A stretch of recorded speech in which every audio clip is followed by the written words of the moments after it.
Every coaching session looks to answer 4 questions. Question number 1 is what? What do I want as the client? That's what the coach is helping me figure out. So as a coach, we're helping people figure out what is it that you want. Now, for those of you that are going to use these tools on yourself, the question is, what is it that I really want?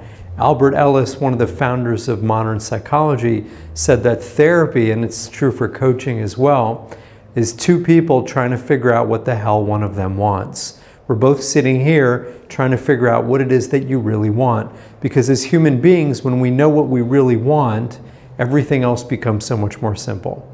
So question number 1 is, what is it that you want? And the second part of that is, why do you want it? Because a lot of people come in with goals and they have things they say they want, but in reality, it's not what they really want. So as a coach, we want to figure out what is it that you want, and then secondarily, why is it that you want it? So I'll give you an example. Someone comes in and says, what they really want is to make $1 million.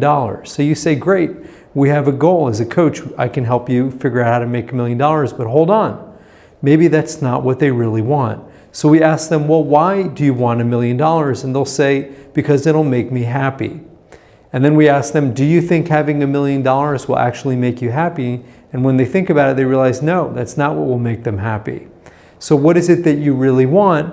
We don't know. So the person's back to the drawing board trying to figure out, what is it that you really want? Because again, once you know what you really want, everything else becomes easy. So we keep bouncing back and forth. And we're talking about the underlying processes of coaching between what is it that the client wants and why is it that they want it, until they identify, they know what they really want, because the why really hits home. And when someone identifies why they want something, you can sense it, you can feel it. You can sense that this is really it. You can see their eyes brighten up. This is what I really want, and I know why. So this is, by the way, just a little preview why we get into core values, because core values is what our core, our deepest self, really values. After we know what they want and why they really want it, we want to figure out a strategy. So that gets into how. How will you get it? And what we do as coaches is different than consultants.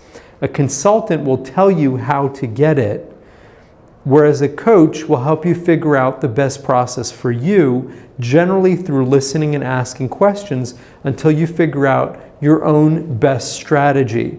Because when solutions come from clients, they often are things that are perfect fit for the client, versus when consultants give answers, sometimes it's good, sometimes it's not, and very often it's what worked for the consultant but may not work for the client. And Einstein said the mind that contains the problem also contains the solution. So that's why we go through the process of finding the strategy that comes from the client.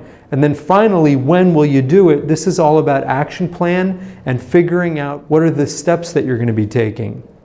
When will you do it? And we know when someone sets a goal and they say, I'm going to do it by a certain day, and someone else is going to ask them, did you do what you said you were going to do? They're so much more likely to follow through. So there you have it. What, why, how, and when. These are the underlying questions in every great coaching session. Thanks for joining us. We'll see you back in our next class.